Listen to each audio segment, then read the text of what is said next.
परिस्थितियों से बहुत भिन्न है। पूंजी। औद्योगिकरण के लिए सबसे महत्वपूर्ण जरूरत है पूंजी की। पूंजी उपलब्ध कराने के लिए कई संस्थाओं का स्थापित होना आवश्यक है, जैसे शेयर बाजार, बैंक और बीमा कंपनियां।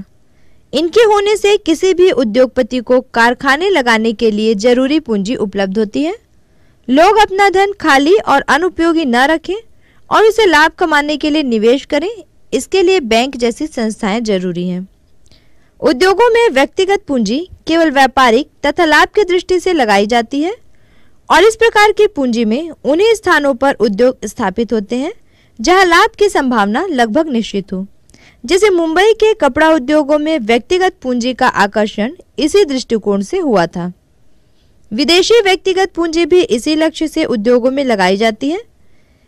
इसके विपरीत सरकारी पूंजी निवेश केवल आर्थिक लाभ को ध्यान में रखकर नहीं किया जाता है। पिछड़े हुए प्रदेशों के विकास तथा प्राकृतिक संपत्ति के उपयोग, संतुलित विकास को ध्यान में रखकर सरकारी पूंजी निवेश किया जाता है।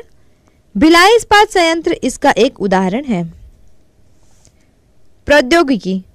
प्रौद्योगिकी जितनी आधुनिक होगी उतना ही सहज एवं निम्न लागत पर ज्यादा उत्पादन संभव हो सकेगा।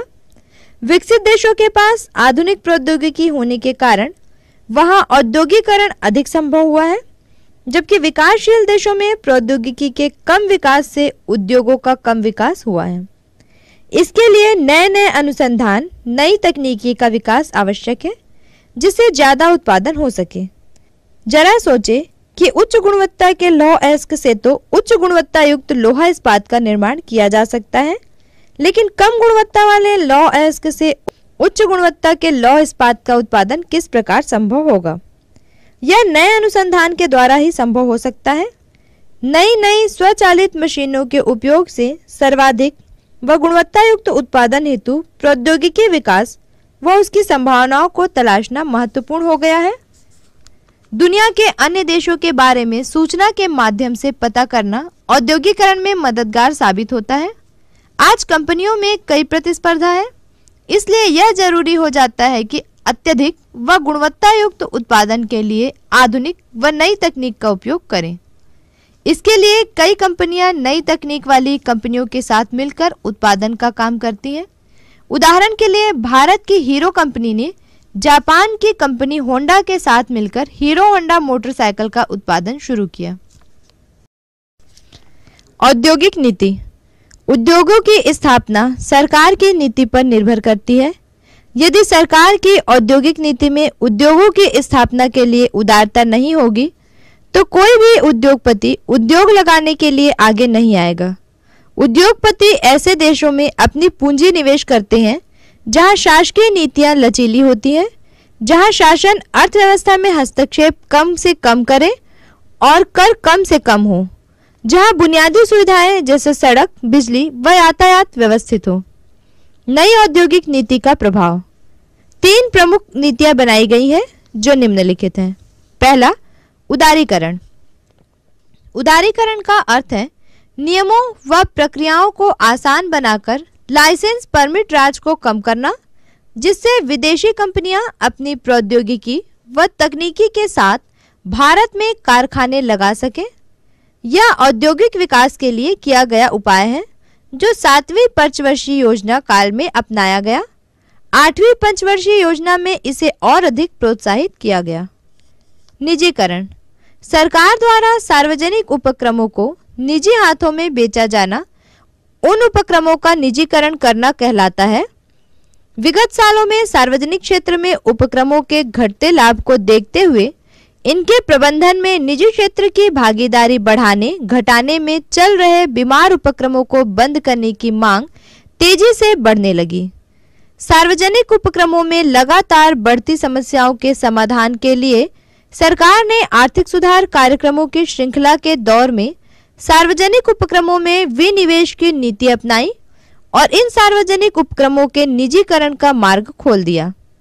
इस प्रक्रिया में सरकार ने सार्वजनिक उपक्रमों के अंश को बेचना आरंभ किया। इससे इनके प्रबंधन में निजी क्षेत्र की भागीदारी बढ़ी एवं अतिरिक्त संसाधनों का एकत्रीकरण भी हुआ। वैश्वीकरण या भूमंडलीकरण।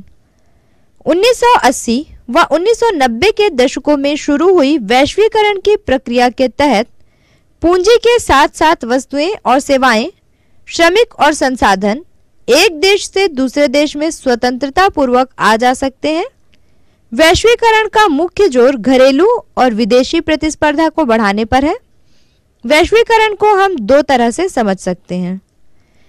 पहला, एक आर्थिक व राजनैतिक प्रक्रिया जिसके तहत उत्पादन और वितरण का अंतर्राष्ट्रीयकरण होता है, अर्थात देश के बीच उत्पादन, पूंजी, श्रम, विचारों व संस्कृति के आवागमन या लेन देन में जो बाधाएं थी या है उनका खात्मा, ताकि पूरे विश्व में इन सब बातों का बेरोक टोक लेन देन हो सके।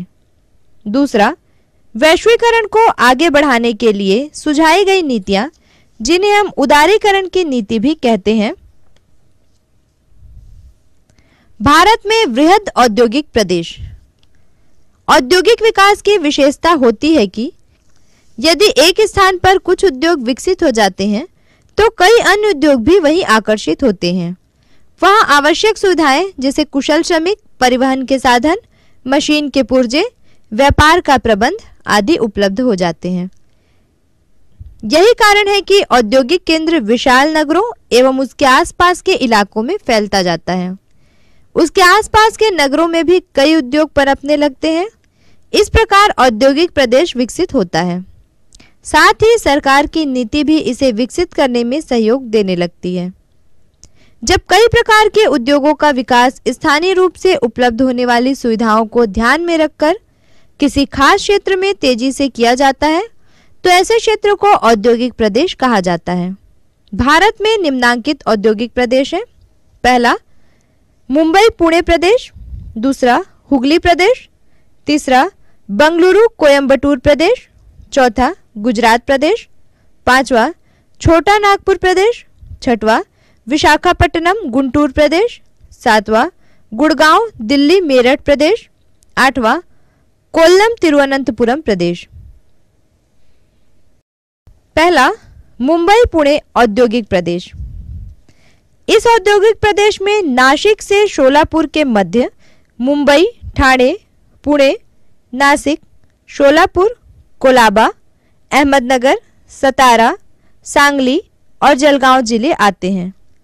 यहाँ औद्योगिक विकास बहुत तेजी से हो रहा है। हमें मालूम है कि मुंबई भारत की व्यावसायिक राजधानी है तथा देश का बड़ा बंदरगाह भी है। इसे एशिया के सबसे बड़े वस्त्र उद्योग प्रदेश के रूप में भी जाना जाता है।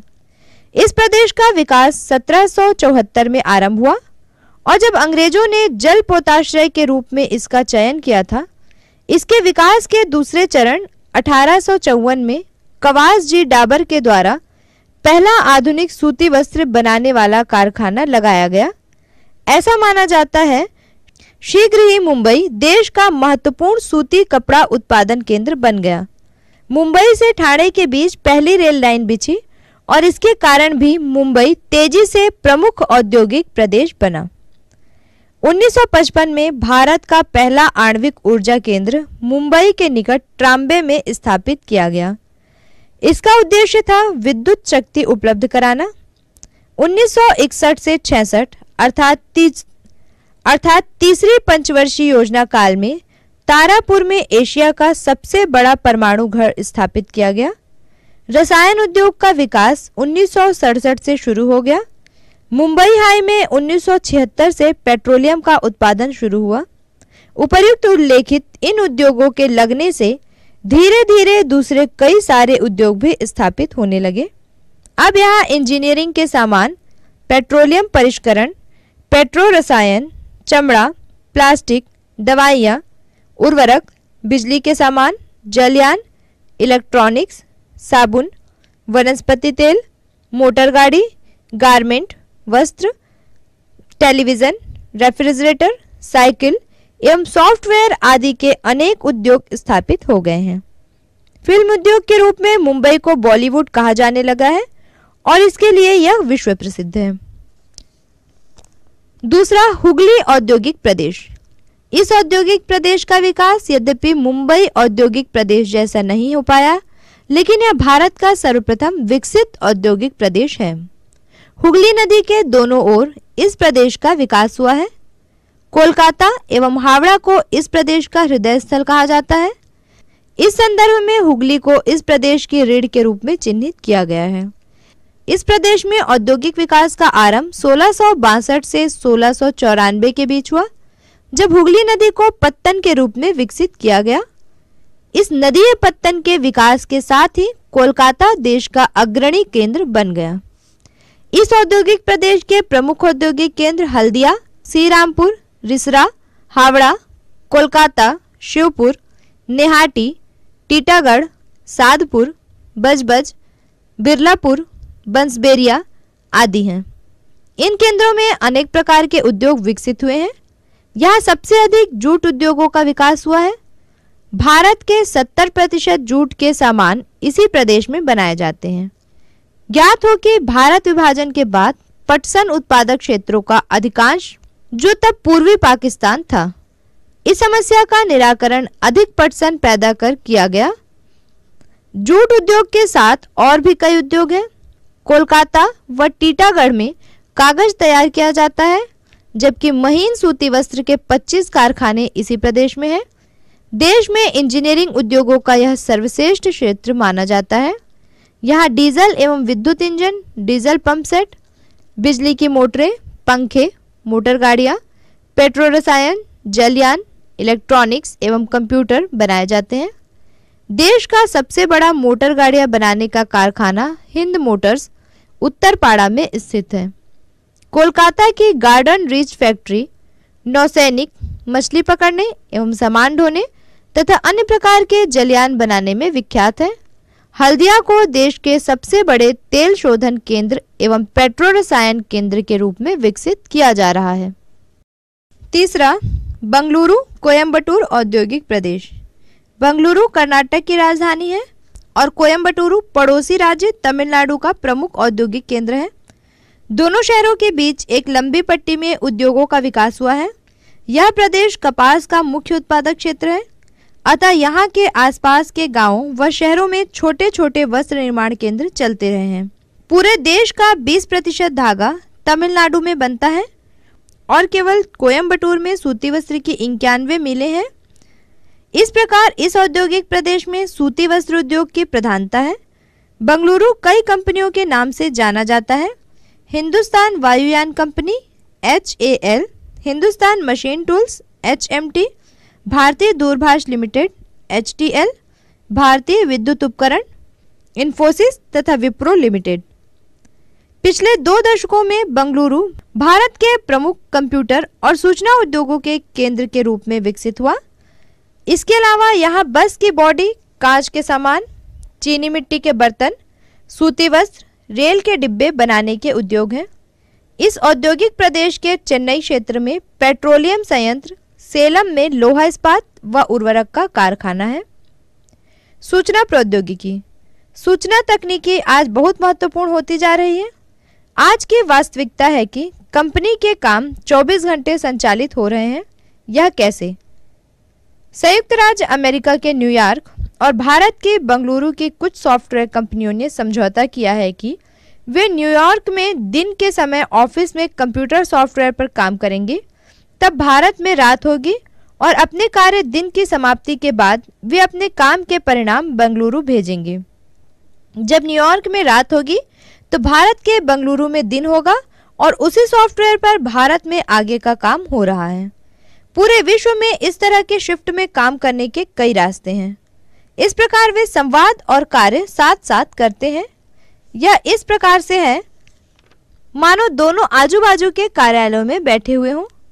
वर्तमान में यह उद्योग भूमंडलीय हो गया है। प्रौद्योगिकी, राजनीति, सामाजिक आर्थिक परिवर्तन के कारण ऐसा हुआ है। मुख्य कारक जो इस उद्योग की अवस्थिति को निर्धारित करते हैं वे संसाधन उपलब्धता, लागत और अवसंरचना है। चौथा, गुजरात औद्योगिक प्रदेश। इस प्रदेश में 2 प्रमुख शहर अहमदाबाद और बड़ोदरा स्थित है, इसलिए इसे अहमदाबाद और बड़ोदरा औद्योगिक प्रदेश भी कहा जाता है। इसके प्रमुख औद्योगिक केंद्र जामनगर, राजकोट, सूरत, बड़ोदरा, खेड़ा, आणंद, भरूच और गोधरा है। अहमदाबाद में सूती वस्त्र की सर्वाधिक मिलें हैं। सूरत में हीरे की कटिंग, सोना चांदी के जेवर और वस्त्र के उद्योग विकसित हैं। आणंद में डेयरी उद्योग प्रमुख है। अहमदाबाद में इंजीनियरिंग सामान, इलेक्ट्रॉनिक्स, सॉफ्टवेयर, दवाइयाँ आदि के कारखाने हैं। 5वां, छोटा नागपुर औद्योगिक प्रदेश। इस औद्योगिक प्रदेश का विस्तार पश्चिम बंगाल से लेकर दामोदर घाटी, सिंहभूमि एवं ओडिशा तक है, इसलिए इसे राउरकेला जमशेदपुर औद्योगिक प्रदेश के नाम से भी जाना जाता है। सिंहभूमि का क्षेत्र लौह अयस्क, तांबा, यूरेनियम, मैग्नीज आदि के लिए, तो दामोदर घाटी कोयला के लिए जानी जाती है। यही कारण है कि इस क्षेत्र में लौह इस्पात उद्योग का विकास जमशेदपुर, बोकारो, दुर्गापुर, राउरकेला, बर्नपुर में हुआ है। इस क्षेत्र में भारी इंजीनियरिंग उद्योग रांची में, उर्वरक उद्योग सिंदरी में, सीमेंट कारखाना डालमिया नगर व जपला में स्थित है। 6वां, विशाखापट्टनम गुंटूर औद्योगिक प्रदेश।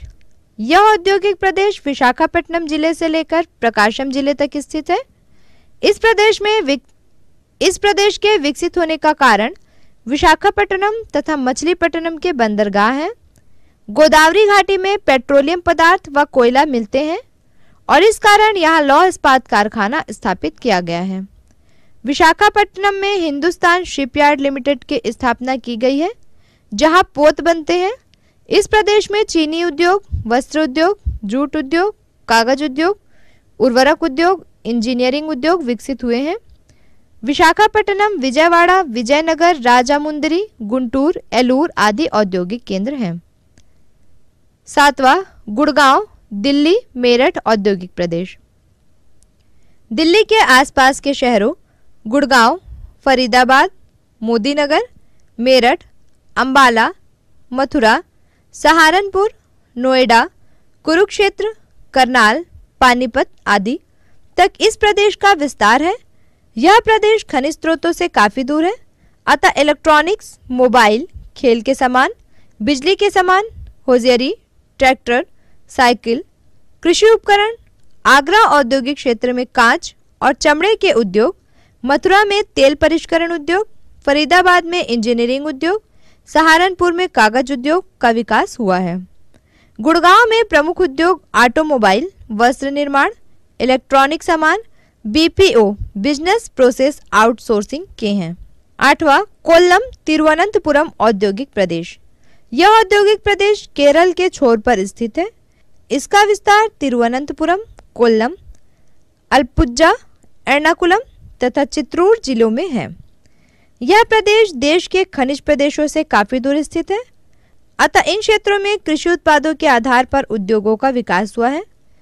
इन उद्योगों के अतिरिक्त सूती वस्त्र उद्योग, चीनी उद्योग, रबड़ उद्योग, कागज उद्योग, मछली आधारित उद्योग, नारियल रेशे के उत्पादों से संबंधित उद्योग, सीमेंट उद्योग और तेल परिष्करण उद्योग इन प्रदेशों में है।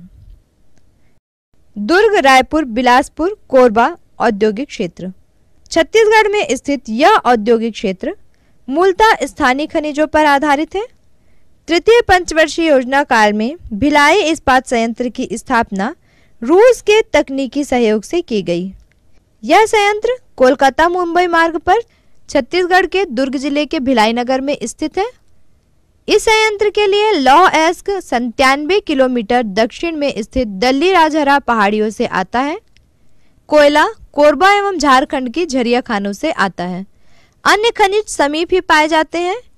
इन उद्योगों से संबद्ध कई इकाइयां भिलाई इस्पात संयंत्र को कल पुर्जे तथा उपकरण की आपूर्ति करने लगी हैं। भिलाई संयंत्र से कच्चे माल की सुविधा के कारण इस भाग में इस्पात की रोलिंग मिल्स तथा रायपुर में रेल वैगन सुधारने का कारखाना है। कृषि आधारित राइस चावल मिल का भी विकास हुआ है। इनके अलावा इलेक्ट्रिकल्स, रसायन उद्योग, इंजीनियरिंग उद्योग, इलेक्ट्रॉनिक्स जैसे आधुनिक उद्योग भी काफी विकसित हो रहे हैं। Bharat aluminium company limited Balco की आधारशिला 27 नवंबर 1965 को रखी गई थी, जिसमें उत्पादन 7 मई 1975 से आरंभ हुआ। कोरबा के अतिरिक्त सरगुजा के मैनपाट, अमरकंटक व आसपास के अन्य जगहों पर बॉक्साइट की प्रचुर मात्रा उपलब्ध है। बॉक्साइट के नए स्रोतों के रूप में बाल्को की सरगुजा जिले के मैनपाट खदान से तथा साथ ही फुटका पहाड़ स्थित बाल्को की निजी खानों से बॉक्साइट प्राप्त किया जा रहा है। कोरबा में आज 671 औद्योगिक उपक्रम यूनिट, मध्यम और बड़ी यूनिटें स्थापित हैं। कोरबा के बीचों बीच से गुजरने वाली हसदो नदी कारखाना को पानी की आवश्यकता की पूर्ति करेगी। आज इस भंडार में 6000 कर्मचारी कार्यरत हैं। हम जानते हैं कि यहाँ बॉक्साइट के अतिरिक्त कोयला का विशाल भंडार है। कोयले का विशाल भंडार होने से यहाँ थर्मल पावर की स्थापना हुई है, जिससे इस संयंत्र को व राज्य को बिजली की आपूर्ति होती है। इस तरह यह राज्य के केंद्र के रूप में उभरा है। इसके साथ ही यहाँ सीमेंट, कागज तथा लुगदी, इलेक्ट्रिकल्स तथा इलेक्ट्रॉनिक्स, रसायन तथा कोसा टसर हथकरघा उद्योग का विकास हुआ है। रायगढ़ के जिंदल ग्रुप का लौह इस्पात का कारखाना कार्यरत है। इस क्षेत्र में मुख्य औद्योगिक केंद्र भिलाई, दुर्ग, रायपुर, कुम्हारी, जामुल, मांडर, महासमुंद, उरला, धरसींवा, बिलासपुर, कोरबा, चांपा, अकलतरा, रायगढ़, गोपालपुर, सिरगिट्टी हैं। 2007 में सरकार ने देश में औद्योगिक विकास, आय में बढ़ोतरी, रोजगार के प्रोत्साहन तथा औद्योगिक आर्थिक गलियारों के विकास के लिए नीतिगत पहल की है। दिल्ली मुंबई औद्योगिक गलियारे, दिल्ली मुंबई इंडस्ट्रियल कॉरिडोर के रूप में 8 निवेश क्षेत्रों की घोषणा की गई है। इनकी विस्तृत जानकारी निम्नलिखित है। अहमदाबाद धौलेरा निवेश क्षेत्र गुजरात, दूसरा शेंद्रा बितकनी औद्योगिक पार्क सिटी औरंगाबाद के निकट महाराष्ट्र, तीसरा मनेसर बावल निवेश क्षेत्र हरियाणा, चौथा खुशखेड़ा भिवाड़ी निमराणा निवेश क्षेत्र राजस्थान, पांचवा पीथमपुर धार महू निवेश क्षेत्र मध्य प्रदेश, छठवां दादरी नोएडा गाजियाबाद निवेश क्षेत्र महाराष्ट्र, सातवां जोधपुर पाली मारवाड़ क्षेत्र राजस्थान। इसके अलावा चेन्नई बंगलुरु औद्योगिक गलियारा, बंगलुरु मुंबई आर्थिक गलियारा, अमृतसर कोलकाता औद्योगिक गलियारा, पूर्वी तटीय औद्योगिक गलियारा है। औद्योगिकरण के प्रभाव। औद्योगिकरण के कई फायदे हैं। पहला, उद्योगों के विकास से बड़े पैमाने पर सामान का उत्पादन होने से काफी सस्ती दरों पर उपभोक्ताओं के लिए सामान उपलब्ध होता है। औद्योगिकरण से लोगों के जीवन स्तर में काफी वृद्धि होती है। उपभोक्ता वस्तुओं के कई विकल्प उपलब्ध हैं। ग्राहकों को विकल्पों की व्यापक विविधता मिलती है। औद्योगिकरण नए रोजगार के अवसर पैदा करता है। औद्योगिकरण में आयात और निर्यात के लिए परिवहन का नए तरीके से विकास होता है। संसाधनों का उपयोग किया जाता है। विदेशी मुद्रा की कमाई होती है।